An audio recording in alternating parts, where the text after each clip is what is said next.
So, your motivation is boo-boo.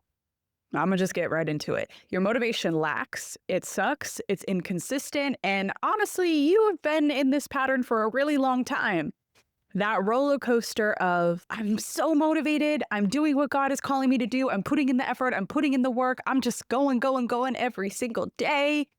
And then you plateau, and now you're unmotivated, and now you're really not doing nothing, and you keep pushing things off, and all of a sudden, years go by where you have been delaying what God is calling you to do, all because you've relied on your inconsistent motivation that deems either your ability or inability to do what God is calling you to do.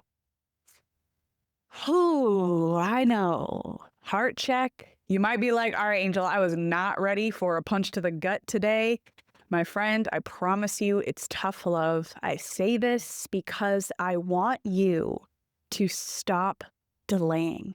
I want you to stop the back and forth wishy-washiness of starting the business, of writing that book, of finally going about that venture, that idea that God has placed on your mind a long time ago.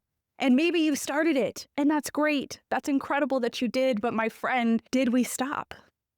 Were we all of a sudden no longer consistent? And therefore, we didn't see growth. We didn't see fruit being produced from this. We're going to talk about that today. Now, if this is your first time listening, hello. I'm Angel Marie, and as you can tell, sometimes I kick off these podcast episodes giving tough love, giving the real, because we need that push.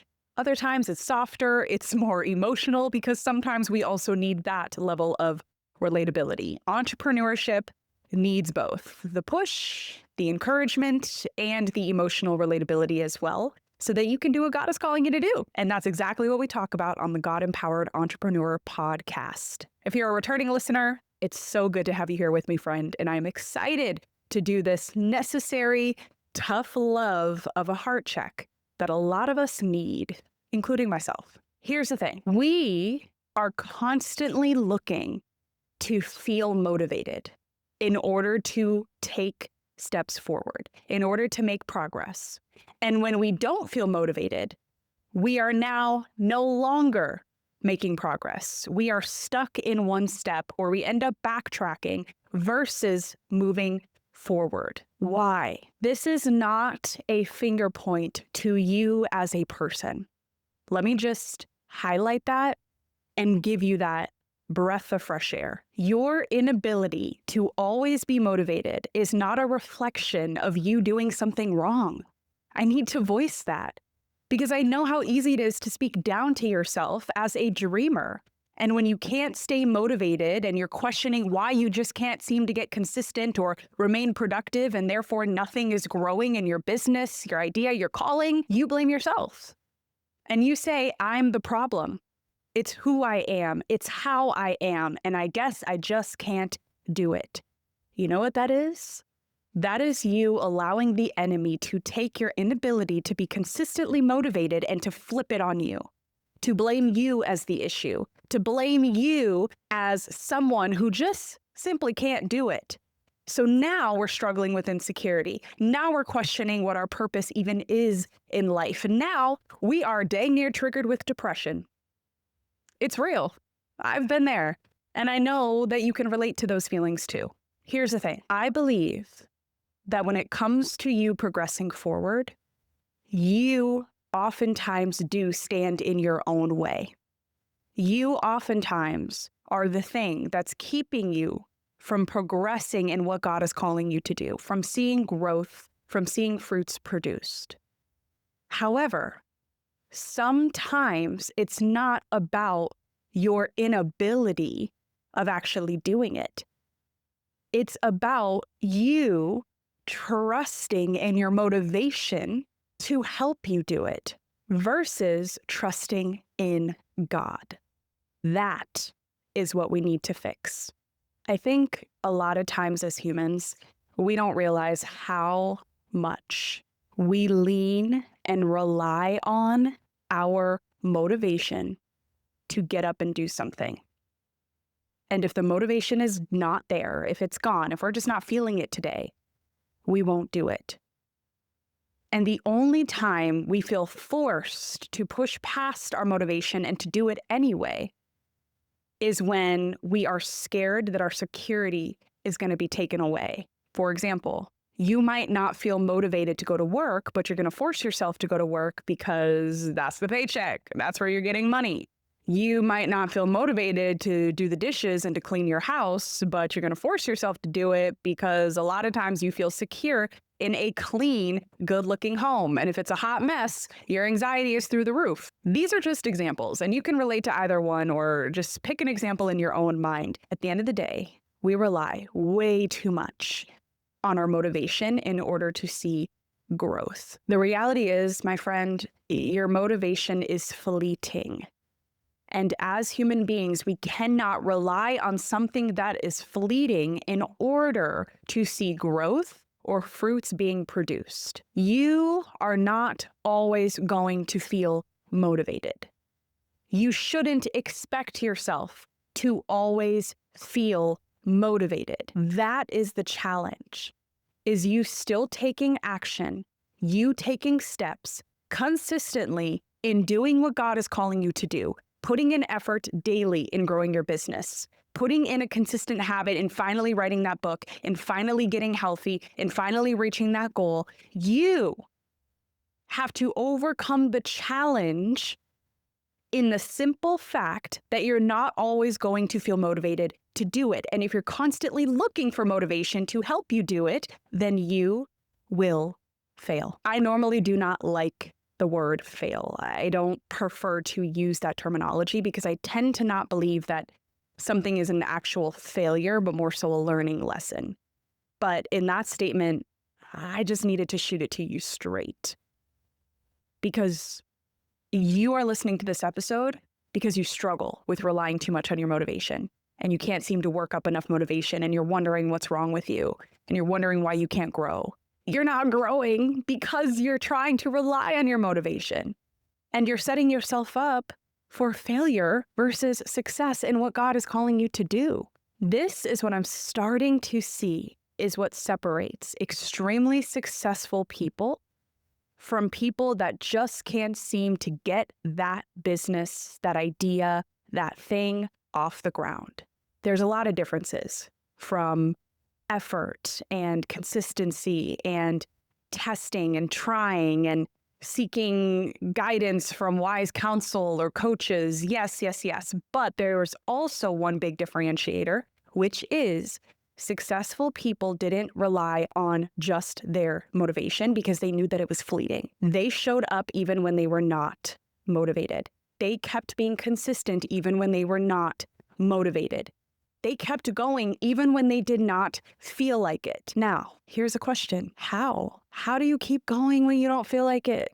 How do you be consistent when you're tired? How do you continue to do what God is calling you to do when you have no more motivation or your motivation is constantly back and forth? I recently saw a post by entrepreneur and business guru Cody Sanchez. You can look her up on Instagram. She posts a lot of really great content. She has been in the game for a long time, is a millionaire, huge inspiration. Now, she put up this reel the other day, and I'll link it, by the way, in the description or show notes down below because I got to give credit where it's due. She posted this reel that was creatively showing the difference between motivation and discipline. And the visualization of this Instagram reel, I thought was so creative and a beautiful representation of the difference between the two and why you cannot rely on your motivation, but instead you have to learn to rely on your discipline. Now, I want to take that and take it a step further by implementing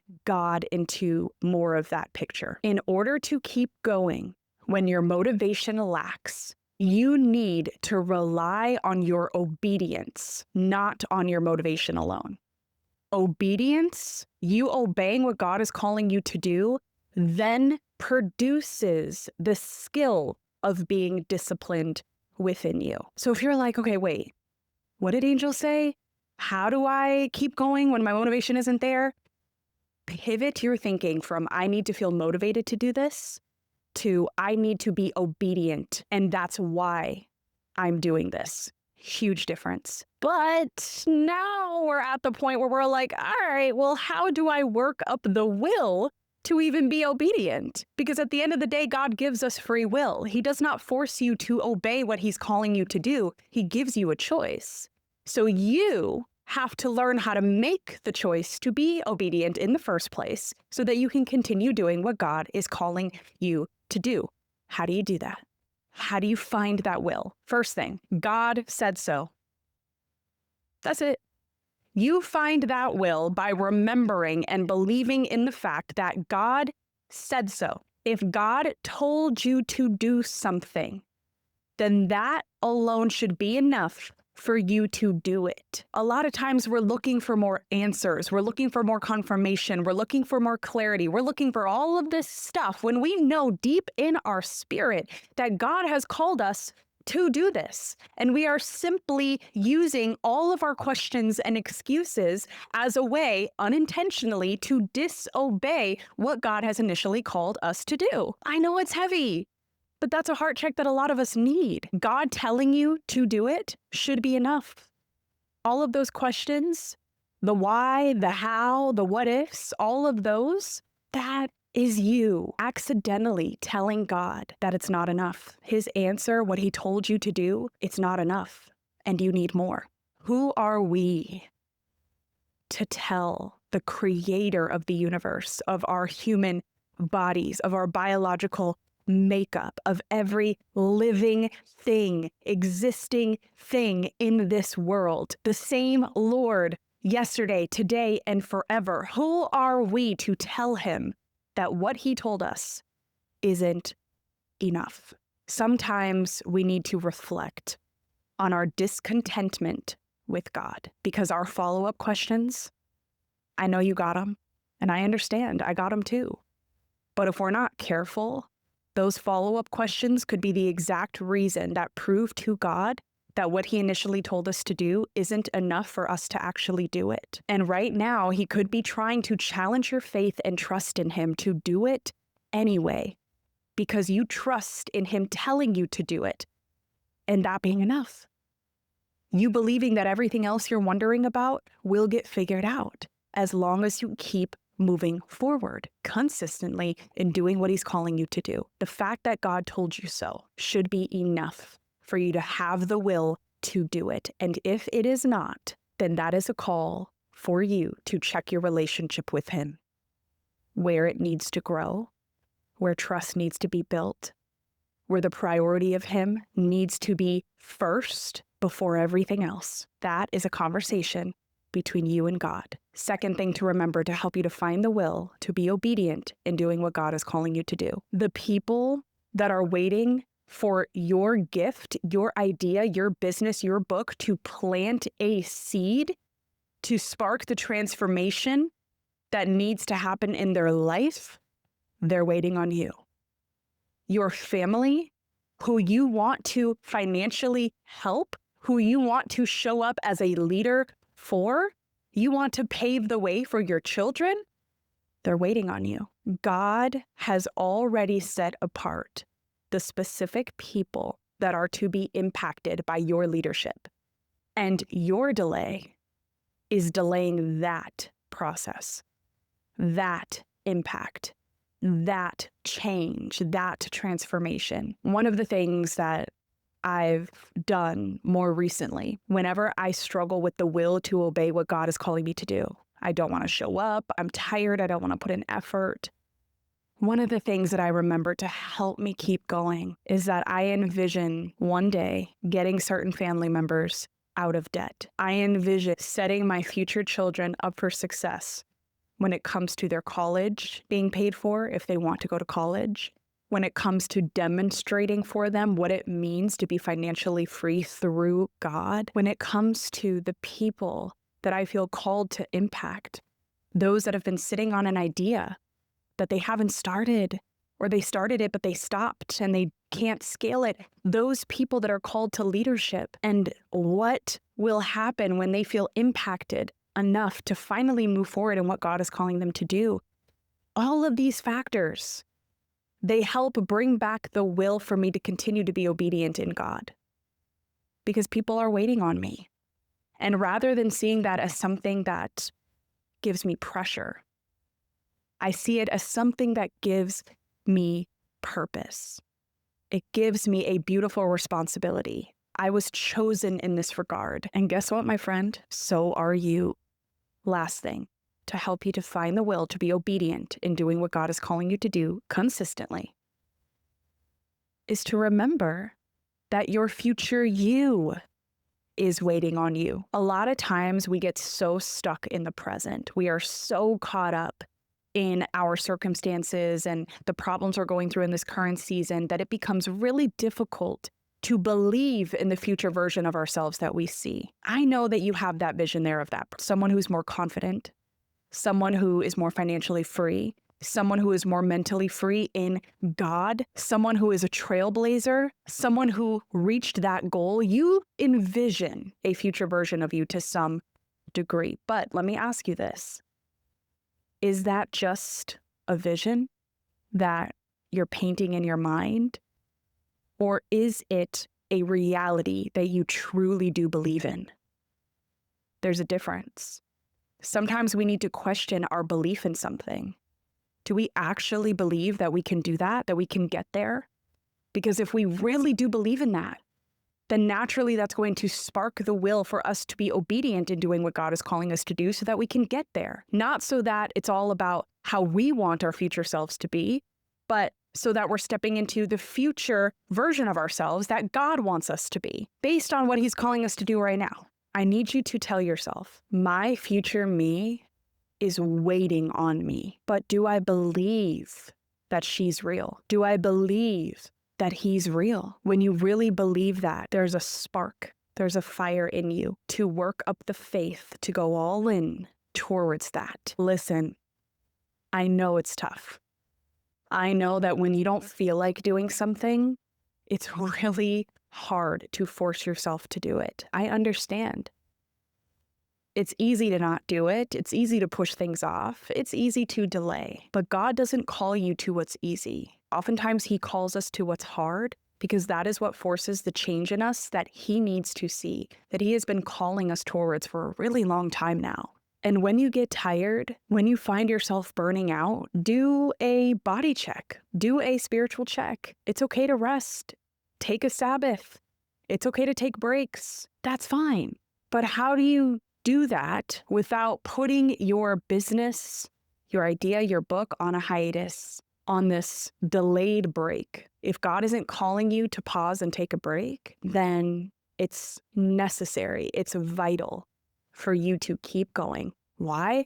For the very reasons we talked through today. Because God said so. Because there are people waiting on you. And because your future you is waiting on you. So stop waiting for your motivation to be consistent and start relying on your obedience in what God is calling you to do. The time is now. Thank you so much for tuning in. I hope that this uplifted you. And if you need any other inspiration today, we got a whole backlog of previous podcast episodes that you can listen to for the first time or re-listen to really build back up the drive to do what God is calling you to do. If you enjoyed this episode today, share it with a friend, text it, email it to someone that you know could use this today. In the meantime, I'll see you next week.